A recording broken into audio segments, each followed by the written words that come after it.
flag of the United States of America, and to the republic for which it stands, one nation, under God, indivisible, with liberty and justice for all. Thank you. So I need a roll call, Joey. McLeod. Here. Vogel. Here. Montgomery. Here. And Ruddick. Here. And Boozy is excused. Okay.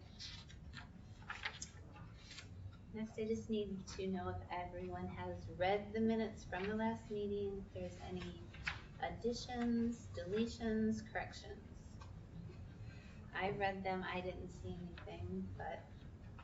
I'll move that we approve the minutes as presented. Second. Thank you.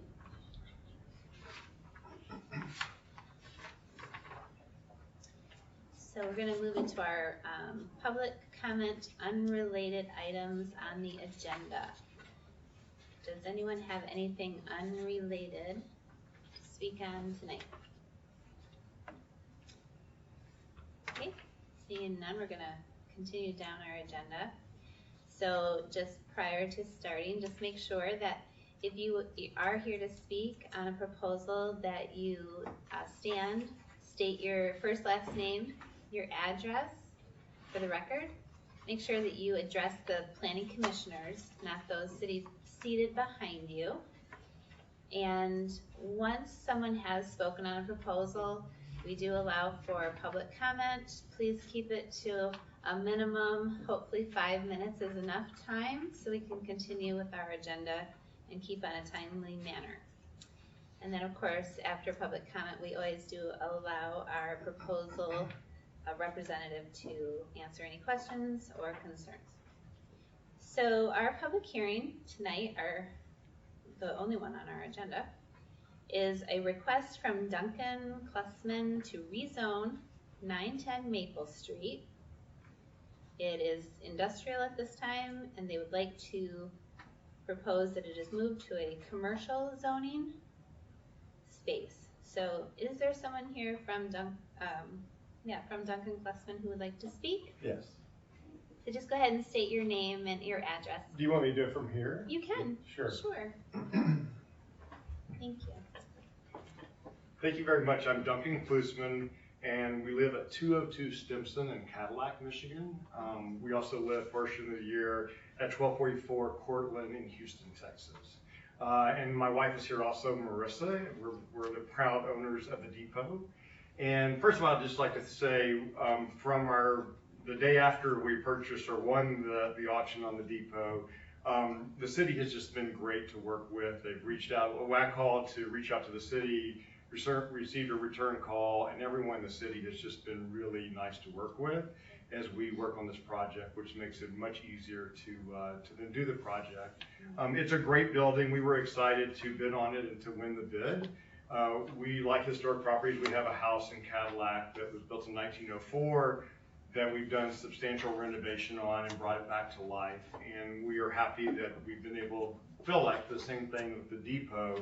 Our focus over the last 2 years has been to really just keep it, to stop the deterioration of it, to put on the new roof, paint the outside, take care of the rotted wood, and really stabilize it. We've been working this summer on the inside to get it to a point to where it could be used as commercial space. So in our exploration of the Depot, we realized it was zoned industrial, and the property is actually kind of interesting. The Depot itself is zoned, but the property is not. So the whole parcel, which is close to ½ acre, is not actually zoned on the map. It's kind of void of zone, but the building was zoned industrial. We have no interest in using it as industrial. I don't think anyone really even knows why it was probably ever considered industrial. But we would like to go ahead and request rezoning. It appears that C2 would be the most logical rezoning, so that we then at some point would be able to offer it up for commercial lease. We would love a retail establishment to go into it. Our preference number one would be something that goes along with the trail, like a bike shop, coffee shop. But we would be open to whatever would be a good use of the property. We just wanted to be a great focal point. We wanted to be a sign of somewhat revitalization on the east side of the city. And we want us for it to be something that the city is proud of and the citizens are proud of, and we feel like we're moving in that direction. And I'll entertain any questions you have about the project. So, do we have any public comment in favor or against this proposal? Okay. So, hearing none, I'm gonna go ahead and close this public portion so that we can discuss it amongst ourselves. And, Duncan, you're welcome to just go ahead and have a seat. Sounds good, thank you. We will address you though with questions from where you're seated. I think we have them. So, we're gonna close the public section so we can discuss it. And does anyone wanna start with any fact-finding questions for I would Michelle? ask staff to. Yeah, Michelle, do you have anything? I don't. I haven't received any written or phone calls or emails about the request. The property is kind of a unique property, and I kind of laid out the history of it. So it was owned by the DNR for many, many years, and then the building went up for auction. The city did not win the bid, the Klossmans did, which has turned out to be wonderful. The city owns the property behind it and is working towards developing that property as a park space, which would complement a small commercial use within the depot project. So staff is recommending rezoning the property to commercial. There's commercial across the street. And we think it would be a good fit for the community. There is supposedly a deli going in next door. It's been sold, but we haven't seen any plans on it. So that would also be, another commercial use draw to that area. And the east side in that section is in some need of some revitalization and some love. Thank you, I Great. live on the east side. Yeah, I agree. I see it every day. Yeah. I think Kate. This makes sense to me, so I don't have any questions. Well, the question I had is when I first saw that it was a C3 or C2, I thought maybe it was a misprint because everything around it is a C3, a commercial 3. Is that correct? And the C2 is primarily the downtown. Is it exclusively the downtown? That I don't know, and that's a question I have. Would it be the only C2 outside of the downtown area? I think it probably would be. I don't know where the Gypsy is at, if that's considered C2 or C3. I don't know the zoning map, to know that. So that was my, a C3 would give a little more flexibility, although I think the use that that has been described sounds like a C2, but I'm just a little concerned about. I have some questions about that. So. Yeah, our ordinance doesn't specify that the C2 district is strictly the downtown area. It just areas of higher concentration of pedestrian-oriented retail activities. Okay. Well, just as long as the applicant knows that the C3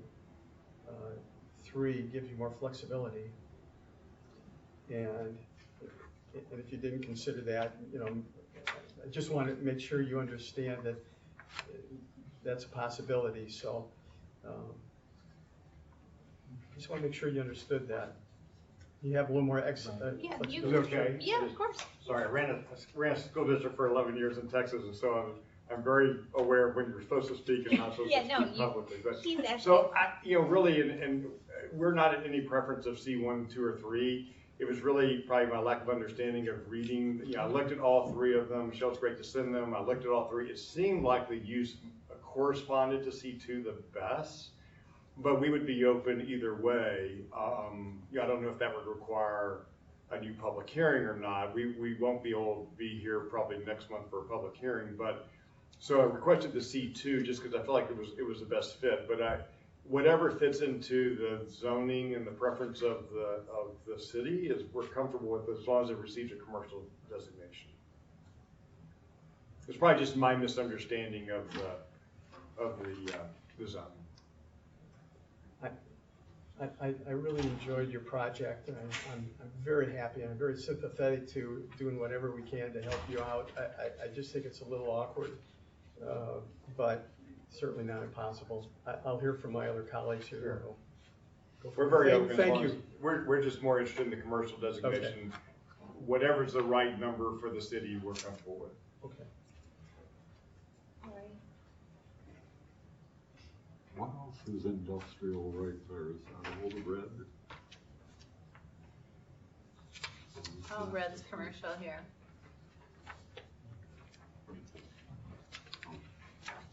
Little colored line? Yeah, okay, so industrial is this gray here, here, here, and red. Yeah, Ferris That's all is, commercial. Yeah. Is that different C2 and C3? What So- are the big differences there? do you want me to speak to that? So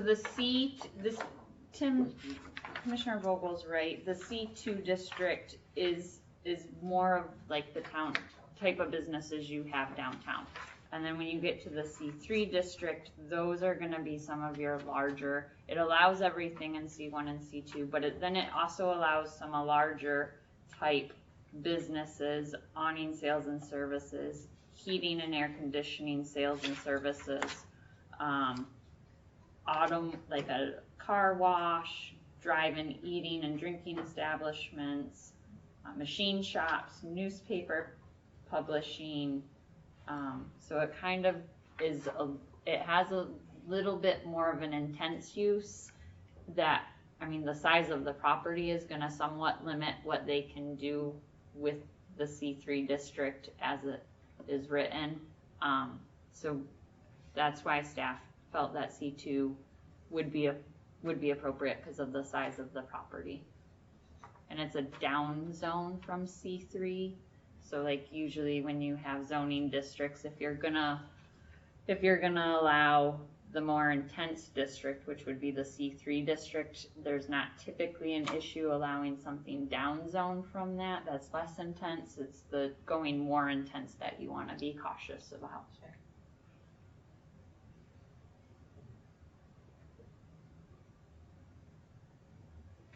You know, C2, C3, I guess it's all, you know a lot more about that than myself, Tim.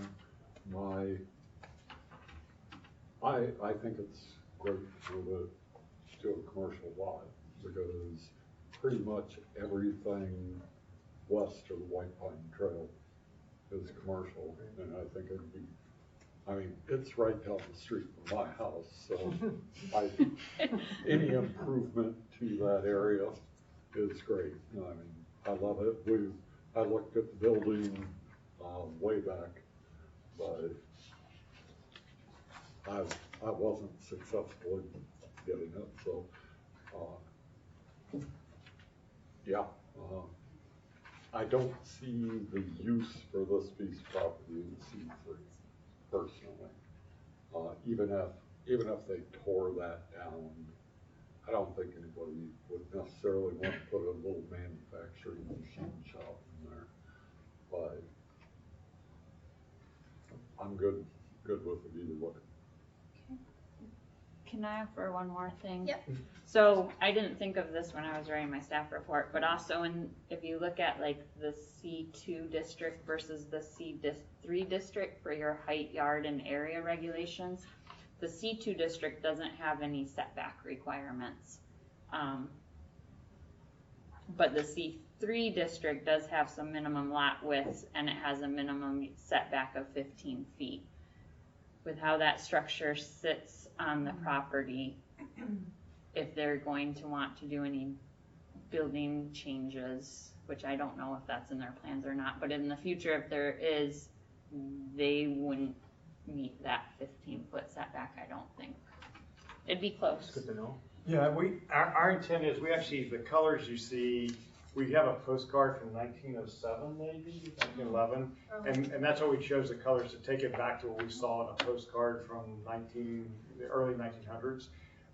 So we don't ever plan any modification. The only thing we would ever modify, so we win Powerball Friday, we would change the roof line to the original roof line. So it is, and the roof line is beautiful. The original roof line is beautiful with some eyebrow windows and stuff. And I guess there was a fire in the depot many, many years ago. So they just went to a straight line roof.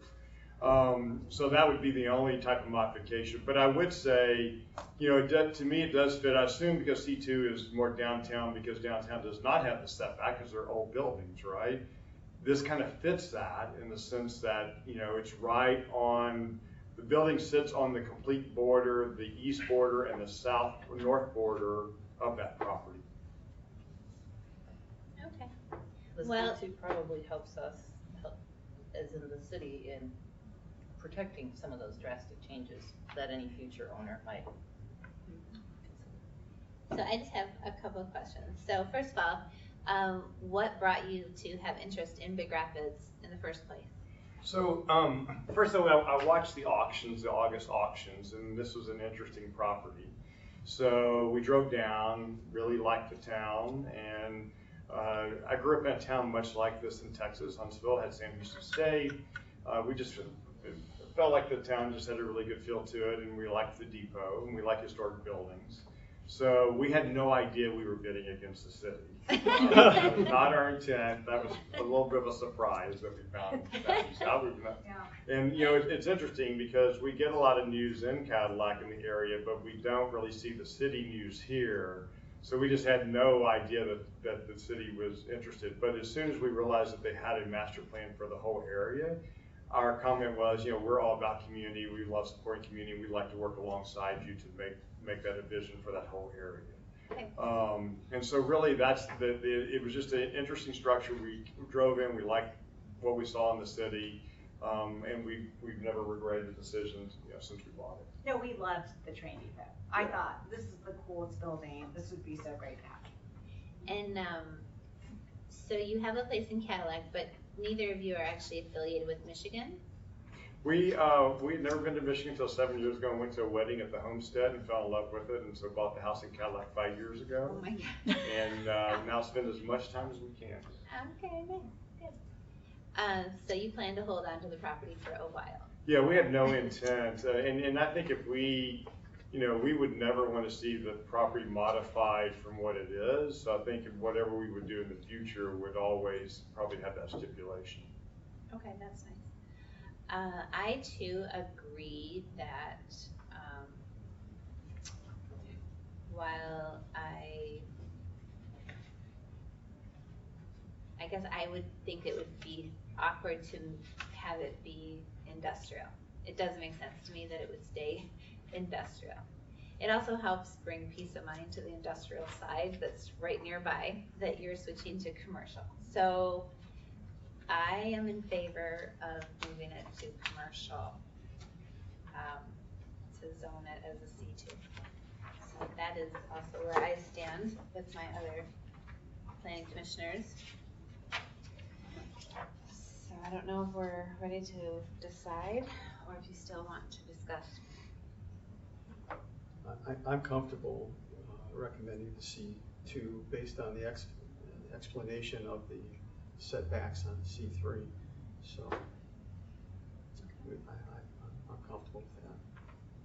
So would anyone like to make a motion? We do have some directive if you want to read through of how we might state this. Go ahead. I'll move, let's see, make sure I get the right one. I will move that the rezoning application for 910 Maple Street, PIN 17-11-456-007 from industrial, because it meets the standards set in section 14.2, semicolon 4 of the zoning ordinance. I second that. Very good, thank you. Sorry. I beat you to it. So that will bring a close to that public hearing. And it has passed that it will become. You have a motion, you Have gotta Oh. vote. Get a Oh, we vote. have to vote. We're so small, I always think that this is enough right here. Yes, we need to have a vote. Joey, you wanna do a roll McLeod. call? Agree. Vogel, Yes. Montgomery, Yes. and Reddick. Sorry about that, you're right, it's a hearing. So this is just step one, and then it has to go to the city commission for their final approval, which that date is August 7th, at 6:30, same spot. If you're around, if you're not, I think it will be okay. Okay, because I think the attendance is required here, but not necessarily at the council meeting. But I'll reach out to the mayor too, just in case anybody has questions on that. Yeah, and they get the same packet that the plan commission gets, plus the minutes, so they have a full understanding of what the request is. Great. Thank you all so much. Thanks, You're Thank everybody. you. welcome, thank you, Since welcome. that's to- after me education sessions, we're not gonna sit through your education. No problem. Welcome to BR. You're welcome. Thank you. Thanks, everyone. Thank you all. Thank Bye-bye. you. Good to meet you. You too. Okay, so next on the agenda is general business, planning commission education packet. I'm assuming Michelle has some things to say. Worked on a PowerPoint in a really long time, so bear with.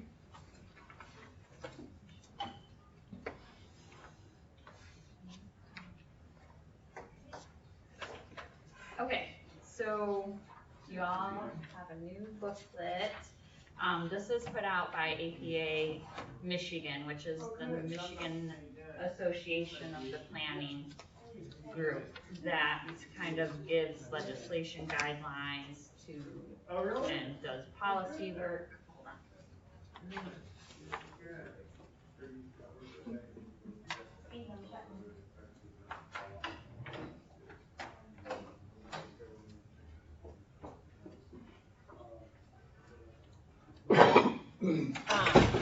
So you each have one of these books that you can go through and read. It has some great examples in it, and then some resources in the appendix that I think are probably helpful to go through, like planning process and some guidelines for you guys as planning commissioners.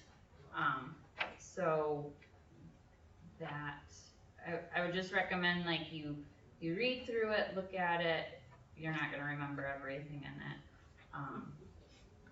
but it's just a good toolkit for you guys to have, or if you come across something in your packet and it doesn't make sense, or you have a question on a process. I think these are good. It's just a good toolkit for you guys to have. So I kind of just based my presentation off of that. A lot of it you guys probably know about, but we'll go through it again, and then when we get to commissioners, I'll go through it on their own, so you guys won't have to sit through a double presentation. So kind of the history of planning, if you're not aware, in the 1700s there was hardly any planning in the United States. There was a little bit, but not, it's your bigger cities. Some bigger cities were doing it, but not very many. And it was more for prestige than it was for actual function. And then in the late 1800s is when planning kind of kicked off. New York City had people living on top of each other and so dense of community areas and so dense buildings and living in filth that there were health issues were arising and there wasn't sanitation, and so that's kind of how planning evolved and started, was we need to recognize that this isn't proper. So then that's when they started doing safety standards, public health, which is what planning is based around. So then in the early 1900s, the City Beautiful movement started, and there's a lot of it in New York, or not New York, but in Chicago area. And that's kind of where they started talking about, like, we need to do it for more than just safety reasons, like, let's create great places. And that's more where, like, the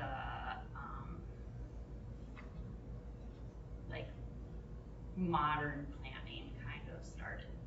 And then in the 20s and 30s, well, the 20s was just community infrastructure. Good planning leads to good infrastructure, like putting it all together, tying everything together so it makes sense.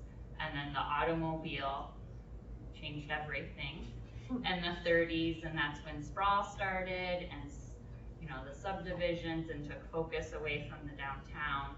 And then in the 80s, there was realization like maybe that wasn't the best thing. Our downtowns are starting to die, they're starting to not be attractive. We need to refocus on our downtown areas and on how we're developing them. So now we're at what they call the city core, which is more efficient land patterns in the development area, in the downtown areas, not encouraging, so Euclidean zoning, which was what we've always operated under basically, is very like, this land use goes here, this land use goes here, this land use goes here, and we don't want any interconnection between that. So the city core movement is more about still having those separate land uses, but sometimes integrating them, because sometimes people need to live where they're going to work, and they may not have an automobile. So we need to figure out ways to make them not always be together, but at least work together for people. So that's kind of where we're at now. Under the Planning Commission's obligations under state law are to develop a master plan and implement the master plan. So we are currently under the process of developing our master plan. We have a steering committee. I have schedules, can I get them out now? Oh, you have schedules? I The grabbed a schedules, couple yeah. extra. So Kate has schedules. She is our planning commission representative on the steering committee. And we kind of haven't really started, but we're getting ready to do some kickoff meetings, and we'll be coming with you with dates. I should have them by our August 3rd meeting. But we're gonna be doing some community education and community involvement, where we're gonna do pop-up events where people can come into, I think we're gonna do Summerfest, so people go in at Summerfest can give their ideas and information to our consultants, and they'll compose all of that and create a booklet of information for us on what the community wants, what they want to see, and then we will use that in the master plan. So that's kind of where we're at right now. We're just kind of getting kicked off, but we're going to be moving pretty quickly into community engagement before the weather gets cold and nobody comes out. Good idea. Because we talked about doing, like, could we do it at the winter parade? Because it's so well, Right. so many people come to the parade, and I was like, how are we gonna set that up? Because it's so cold. And it's dark. And it's dark, and Hard for nobody's people to gonna find you. go into a storefront because they're busy, so. So we will keep you abreast of the development of the master plan, and then you are the board that is responsible for the recommendation to the city commissioners for adoption of it. So we're definitely gonna keep you tied in that process between Kate and I. We have then, our job is to implement the master plan, which sometimes our current master plan has some action items. So what we'll be looking at is the master plan will create information that is where we want to grow and how we want to grow.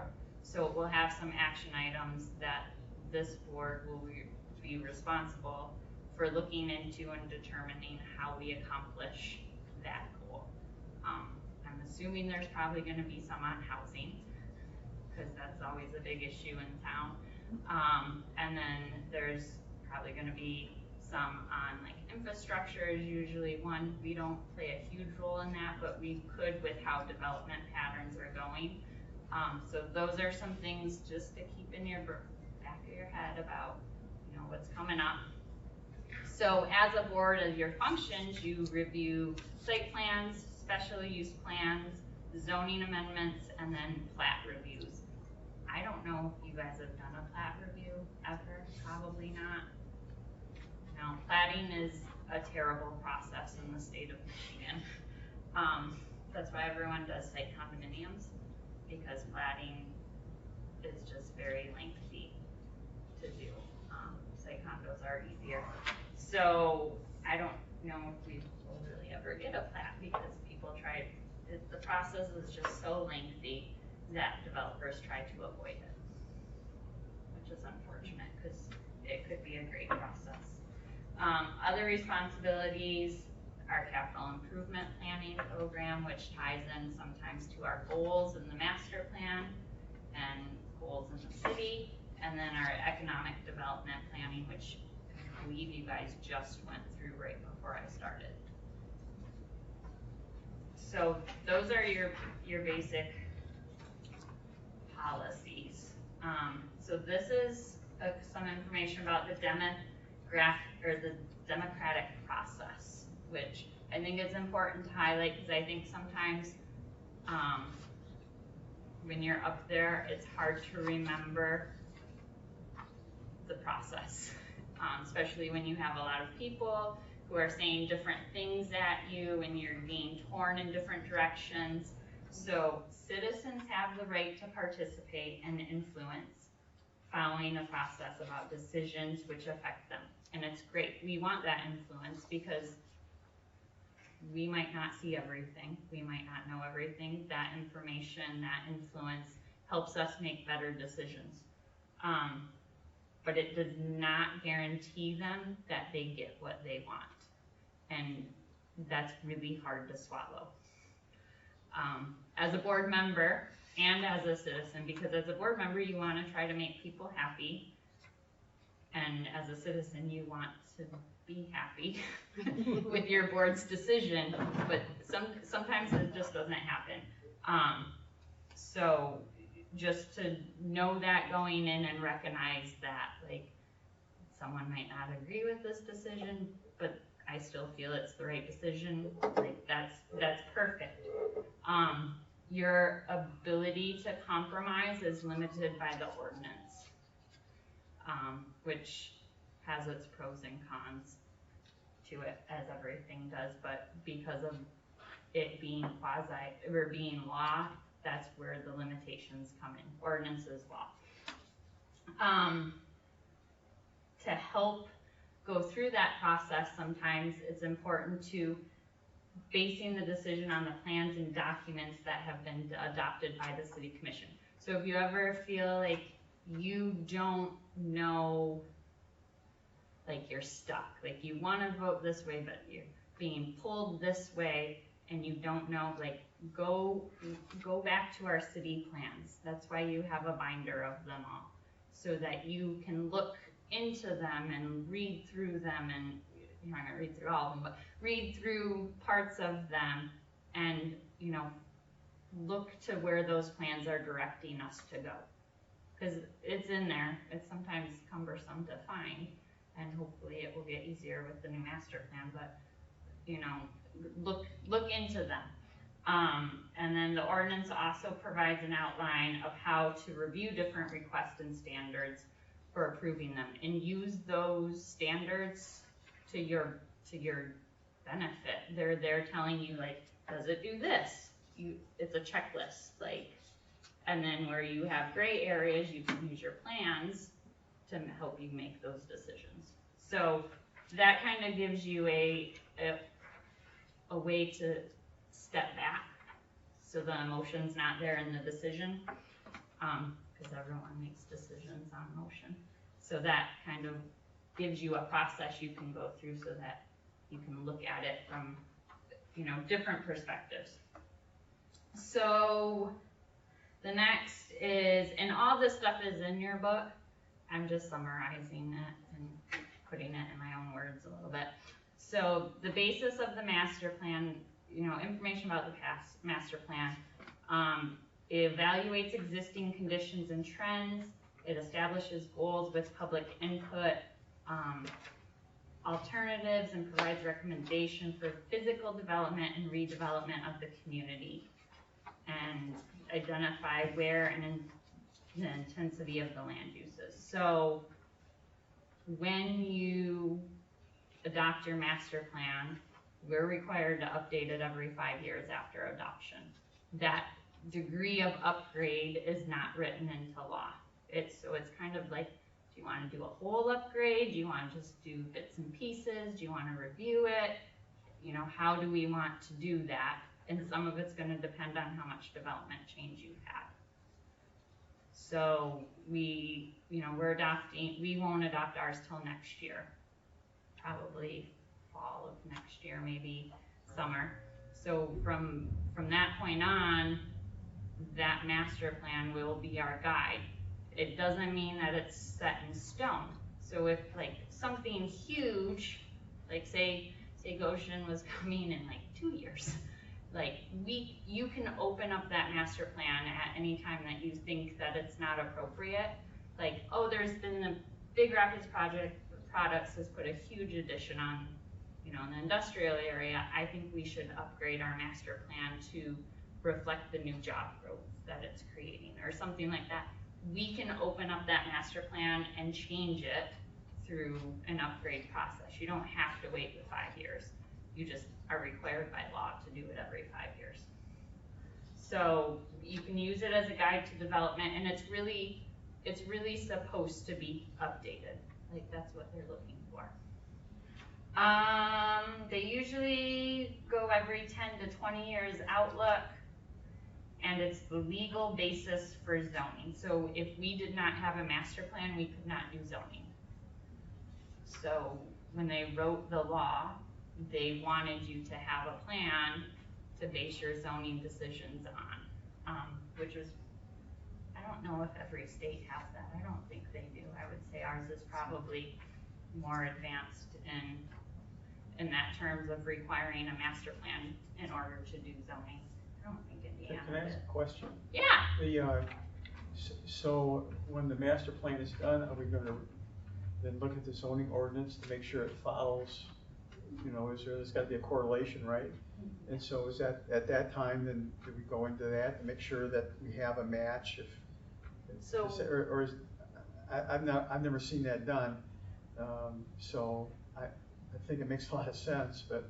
They do. So that's typically the process is you update your master plan, then you look at your goals in your master plan and read through your zoning ordinance to figure out how we can make changes to the master plan to reflect the goals in the master plan, or make changes to the zoning ordinance to reflect the goals in the master plan. And our consultant, the last step that they will do for us while it's going through the adoption process, because adopting a master plan is like it has to be public for like 60 days before they can adopt it. So you have to say that you're going to adopt it, and then you have to have it open for public review, and then you finally get to adopt it. So it's a process. Or 83 days. 83 days, I think, is the time. It's a weird number. And so while that process is going on, the consultant is going to go through our zoning ordinance, and they won't do the updates for us, and they're not gonna, you know, tell us everything that needs to be done to it, but they're gonna give us kind of a synopsis of, like, these are the areas we see in your zoning ordinance that need to be addressed to meet the master plan review. So they won't do a whole rewrite. We'll still have a lot of work to do after the master plan, but the synopsis will at least get us in the right direction. That's good to know, thanks. Zoning ordinances, so master plan is like very big picture, this is what we want, this is, you know, feel good stuff that we want going on. The zoning ordinance is the nitty gritty rules that allow it to happen or don't allow it to happen. I think you guys basically know how it works. One of the main differences is your master plan looks to the future. Your zoning ordinance is now. So it's taking the properties as they stand now and evaluating them. It is law, and you know, your decisions that are based on the zoning ordinance have to be defendable in court. So,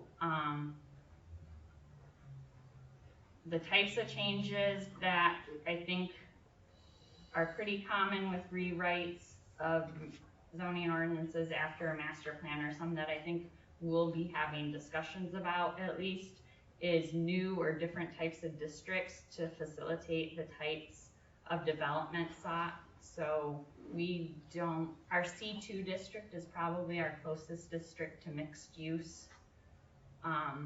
But we don't allow really mixed use besides that. So is there a need to expand it? Are we okay with it being just C2? Like, those are conversations that the master plan's probably gonna, require us to get into. And some of it will be worked out in the master plan, hopefully, through public comment. Like, we can get some direction at least on what the community wants or thinks. So those are kind of things that, when we do an update, we're gonna have to talk about landscaping requirements. A big new one right now is parking requirements. Like, do we need to require as much parking as we have? Do we need more? Do we need less?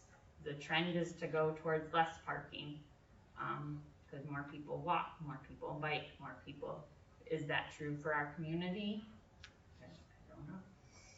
So those always come into play. Review procedures are sometimes looked at. Brad and I right now are working on a section of our zoning ordinance for the ZBA, because when our ordinance was written, it was under a different public act, and it doesn't follow the current act for the ZBA. So we're following the state rules, but our zoning ordinance reaches to the old rules. So we're, do your current ordinance follow the state law on procedures? So we'll update those if there's any differences. Uses within different districts, visual impacts, those are all things that we'll get into. Meeting prep, visit sites. It sounds like, oh, I've lived here for so many years, like, I don't need to visit a site. Well, you look at it differently when you have an application in front of you for something to go at. You vision things, you think about things that you probably don't just driving by it every day. So definitely look at sites. You should do it independently to ensure there is no proper communication. So one of the big things, and I think it's in my next slide, is ex parte conversation. So the reason you go to a site independently is because you are a board that's reviewing a packet that's supposed to go through a public hearing. So if you are having discussions about the public hearings on the property, or public hearings prior to the meeting, you are privy to information that the public is not. And so the rule is, like, if someone starts talking to you about, like, one of the things on our public hearing, you can just say, like, sorry, like, I legally can't talk to you about this. I recommend you come to the meeting, or you can send a letter, or they can call me or Joey, but try to avoid it at all costs. And that's why you don't go to site tours. Like, the developer can't ask you to come to the site, because he's gonna chew your ear off, and nobody in the public's gonna hear it. So you don't feel like you're maybe being swayed, but you probably are a little bit, because that's just how we work as humans.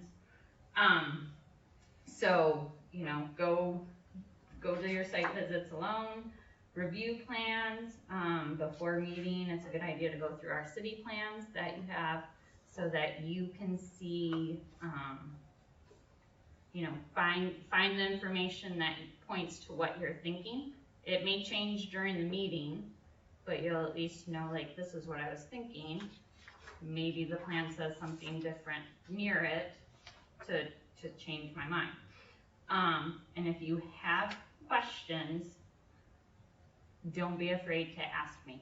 So if you get a packet and there's questions you have, and you think, Well, I'll just ask the applicant at the meeting. Sometimes putting the applicant on the spot at the meeting doesn't get you the best answer. So especially if it's like a site plan review and it's like a technical question, like they probably need some information that they may not have at their fingertips at the meeting. So if you have like a technical question, I mean, if you have a broad question, like what are you gonna use the building for, those kind of things, that's completely reasonable. But if you have like a technical question where you think the applicant might need some time to prepare an answer, you can email me, I can shoot them an email, hey, our board had it, one of my board members had this question, please come prepared with it at the meeting. So that, you know, they can come prepared, everyone gets the same answer, and then you get a better project. I could and then see if you- where that would have really worked with the tower that they want to put up with that cell tower. Oh, yeah. You know, I think just looking at the plan and looking at what they wanted to do, I think we could have pre-planned some questions to them beforehand. Yeah, because especially, it's not, I mean, your big picture questions aren't usually the issue, because they know how to answer those. They know the big picture of what they're doing, but some of your more technical questions, sometimes when you're in a meeting and you are trying to look on a big plan of what the answer is, it just, and you have to calculate something, it doesn't always go smoothly or well, and it's just easier for everyone, I think, if they know beforehand. And I don't, there's nothing wrong with doing that, because you're not getting the answer until the public hearing. Findings of fact, so you guys go through the findings of fact at every meeting. They're listed out, they're listed out as like the sections that you need to, what is it for special uses, it's like it's like 14.2, I think was the rezoning one, and special uses I think is like 13.6 or something like that. So it lays out, you know, those are the findings that this application needs to meet in order to be approved. So when you're making motions, we need to make sure we discussed all of those findings. So you gotta discuss them as a board. What the ZBA does is they literally go down, now in site plans it's so long, but they literally go down because they have 4 findings for their approval. And they go down and have a discussion about each finding. So on like site plans, I think there's 6 that you have to find. So, and it's good practice. I know it sounds crazy, like for this rezoning, well, this was an easy one, we don't need to do that. But when you have one that's not an easy one, it's good to be in the practice of going through those findings to determine if they're met. Because then, one, you're more defendable in court. It's easier for us to defend if it gets to that point. But 2, you've already started working your brain through that process, so it's comfortable for you. So I'll probably start asking you to go through those findings. Like, can we go through finding 1, 2, like, so that you guys start getting comfortable answering those findings.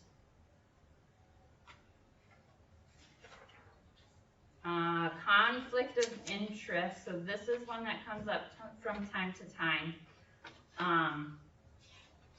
Conflict of interest is if you have a financial interest.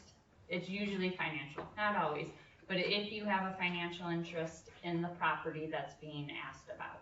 So if you're going to profit from it or lose money, if a spouse like is gonna profit from it or lose. So those are basically the big ones, and it's only close family members. So like I put a distant family member that you see rarely doesn't necessarily equal a conflict, And in small towns, like, knowing someone does not equal a conflict, because I would never get anyone to be on a board. Being related to someone doesn't necessarily equal conflict. If it's your kids, your spouse, your parents, like, those are considered close family members, that you're gonna have an interest in how the outcome is. Further out, it just depends on your relationship with that person. You guys have to make that call. Can I ask a question? Yeah. I wonder about when we have a public hearing and you notice people 300 feet and we're within that noticed area, is that a conflict of interest? That is not legally a conflict of interest. That is not legally a conflict of interest. Yeah. Okay. So, yeah, I just asked Brad about that, actually, because I had a question on it, because I didn't know for sure, because I've heard it both ways. I've heard it that way too, so that's And good to know. he said that's not a conflict of interest, as long as you feel, you know. So how does the board handle that in a meeting? So if you're within the notice area, Well, let's just say any conflict, how would I, what's the mechanism that we use here at the meeting to work through announce it. that? So what I would recommend is right after public comment, where we talk about the public hearings, and Sarah will say, like, we're gonna discuss the public hearings. Let her know beforehand, and if there's multiple things on the agenda, you would just say, like, I need to recognize that I have a conflict of interest for this particular hearing. So when we close the hearing before it, I will be removing myself from the meeting, and it's actually recommended that you leave the room. So you cannot give facial expressions of how you think people should vote. Okay, And so that's how you would thank you. handle it. Appreciate it.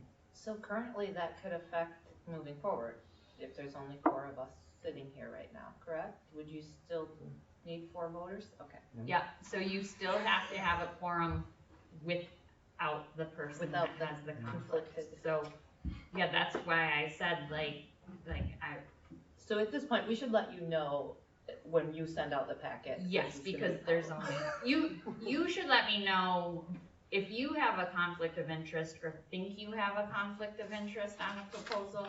You probably need to have a conversation with me about it before the meeting, so that we can hash out and I have time to talk to Brad on whether, like, it truly is a conflict of interest or whether we're gonna be okay.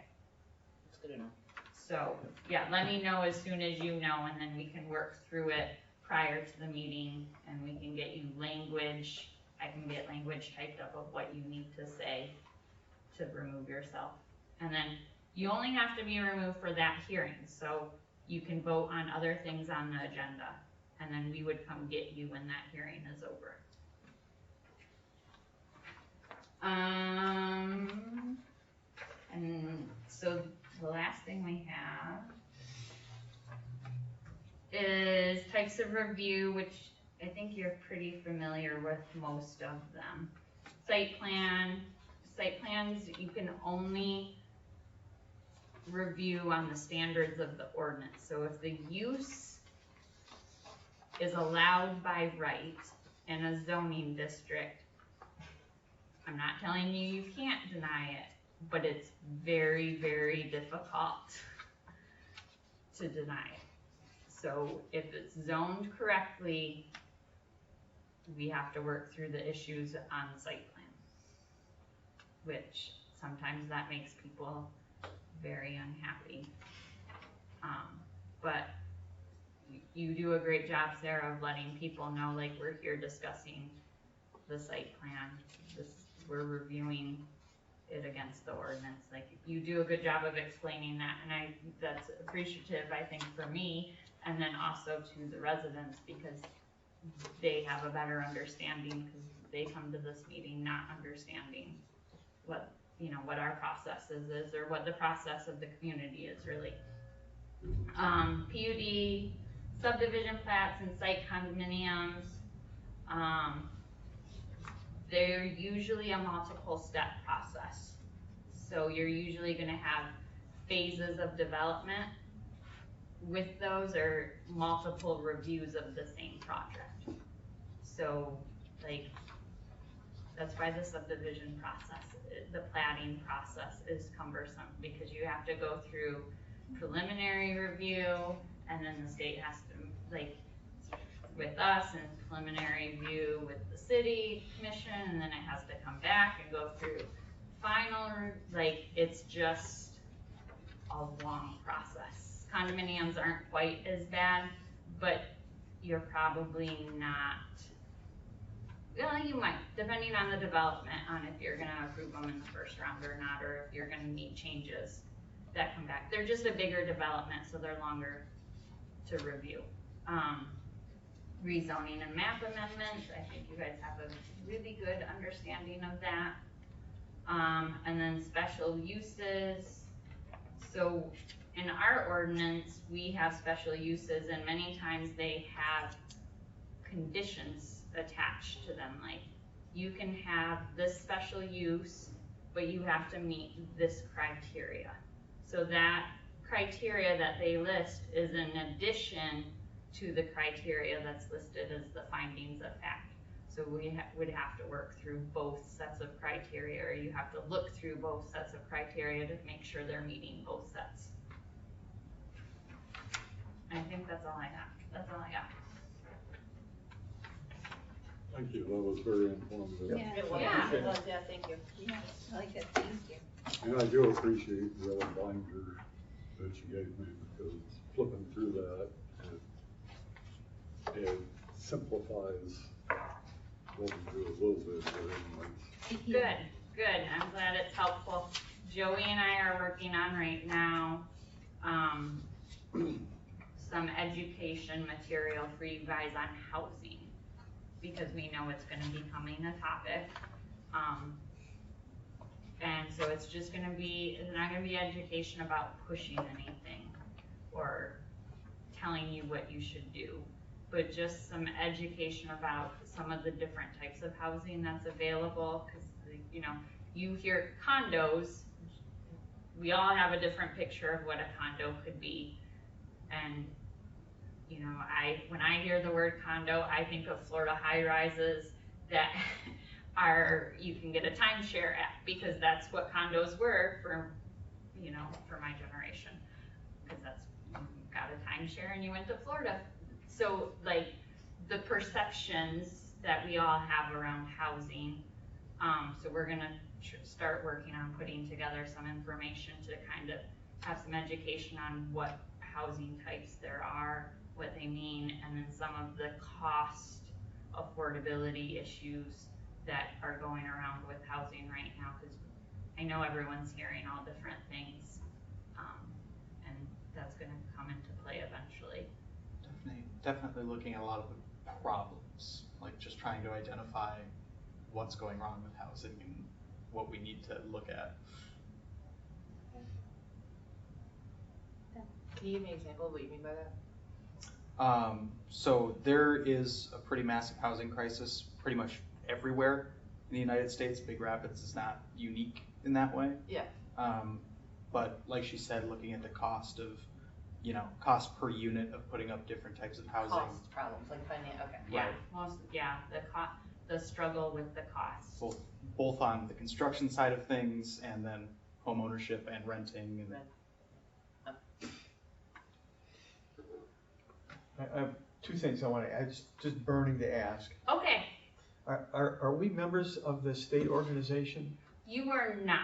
Is We that something that is of value in your opinion to us? So you guys have been members for the last 2 years. Mm-hmm. I got my magazine. Did you enjoy it? Did you use it? I Or haven't gotten the magazine, so. I don't know. I kind of liked it, and I was getting the emails, but yeah, are we not getting them? You're not, because I didn't sign anyone up, because no one ever, I didn't know if people liked it. Because my experience with boards is they show up to the meeting and that's all they're really there for discussion of. If you want to sign up, it's not very expensive for me to sign the entire board up, so you guys get those emails and those magazines. And I would be happy to do that. I was learning a lot, so I'd appreciate another year of. No, if you guys were using it, we'll do it. I just didn't know if there was any use of it. Yeah. Yeah? You Yeah. using it? Okay. It's Yeah. more than a fire starter. Yeah. What? More than a fire starter, like he Oh. doesn't just throw it in. Yeah, don't use, you can use it as a fire starter after you read it. They don't burn very well, so I kind of like. I've tried to start a fire with one before that I Out of read and it experience. didn't work very well. That guy got like a slime, like a Yeah, material. the glossy. The glossy that doesn't burn great for fire starting. Even though it's just oil. I know, but think. you would think, but they've done something to it. So yeah, I can work on that. Depending on how long it is before we get to commission 2 more members, I might try to wait, cause you get a discount if we do over 5. So, but we'll get you signed up as soon as we can. Has there been any interest? Not that I'm aware of. Spread the word how much fun we have. You know, I always see, the ads for the city in the newspaper for help wanted and stuff. But I There's this never phenomenal really one see in our book. anything saying, hey, do you wanna participate within the city? Read that book. I did. Yeah, and I saw that. We're not, I mean, we are not the only community struggling with volunteerism either. That is also, I think, unfortunately, a moving of the times. You know, Traverse City had problems with volunteer firefighting, where they had to shut down some of their, combine some of their districts because they couldn't find volunteers. It's just, there's other boards in this community I know that need volunteers, and it's just unfortunate, but. So tonight, you wish I had gone through and said, like, would I have said to the planning commissioners what I have actually said? So, Does this use requested, is it consistent with, and does it promote the intent and purpose of this ordinance? I Yeah. should say those things. say those things and then give each Okay. person, or you don't have to give each person, but give a couple people the opportunity to respond on how they feel it is. So what that does is that creates a public record of what you are thinking, Okay, so that we have a public record. okay. And then, if it's something you guys have talked about a lot, and you get to one of those findings and you're like, my ZBA has done that before, and then they get to the finding and they're like, well, we've kind of already answered this, and then someone says what they answered, like, we kind of already answered this by saying that it did such and such and such, and then you don't have to have discussion on it. Yeah. So it's just making sure you had discussion and hit those points.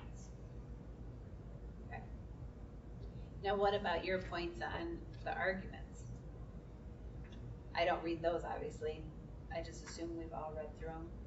Yeah, you don't have to read, I mean, I can read through them if you want. I try to give you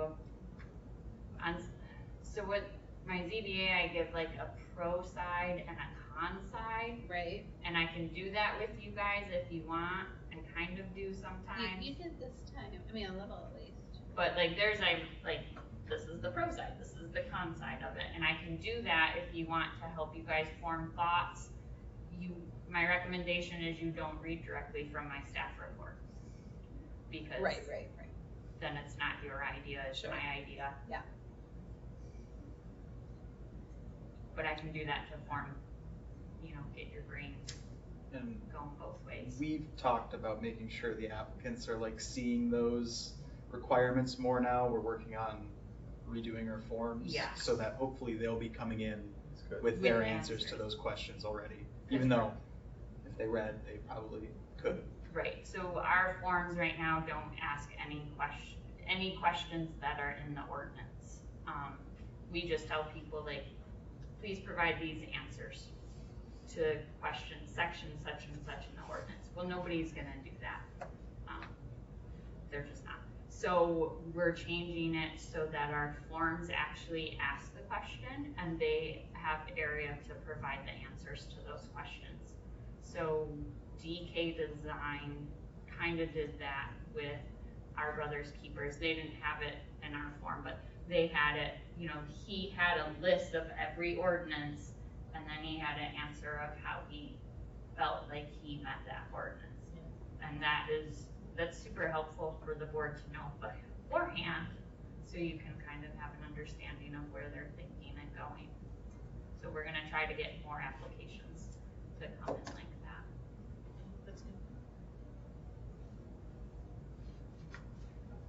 I still have one more question. Go for it. And it had to do with the last two rezonings. And I read through the ordinance, and I talked to you about it, about the posting on the site.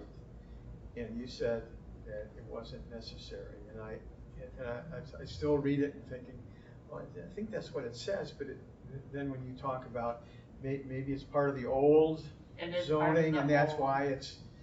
And so now, if that's the case, well, it makes sense now. But I just need to hear that. That's why it is. Yeah, it was an old state requirement. The state does no longer require posting. Perfect. What are we discussing? Am I in the? Our ordinance says that for rezonings, they have to put a sign on the property. Okay. That's not required by the state Oh. to do that for public notice. Oh. Yeah, it spells it out in a 14.2 something. And it spells it right out there, and first it tells the applicant that they have to do it, and then it says the zoning administrator has to do it. Yeah, so it's So when it's somebody's not got to clear. do it, but it's not done. It has been done in the past. So that's, you know, it was one of those old things that I was conflicted with. So I appreciate knowing that now. Yeah, thank you. Yeah, and so That helps. our section, because it also talks about how you have to, I think the planning commission section also talks about, like, if it's a rezoning, it's a 20-day public notice, and if it's a special use, it's a 10-day public notice. The state has changed all of that. It is now 15 days no matter what you're required, Good. what you're asking for. If there's That's a public hearing, we have to do a 15-day public notice on it. So, Terrific. Thank you. yeah. Anything else? That's all I've got.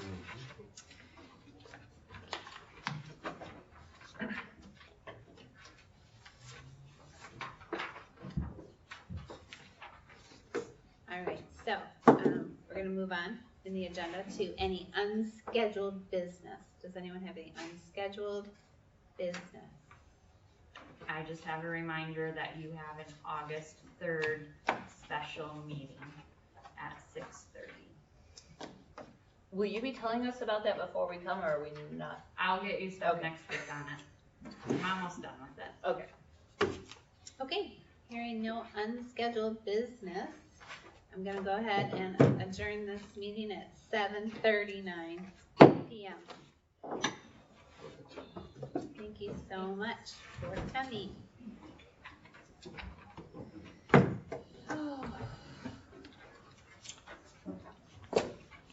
I learned a lot today. So Well, that, as a chair, I I swear, tell I'm you, gonna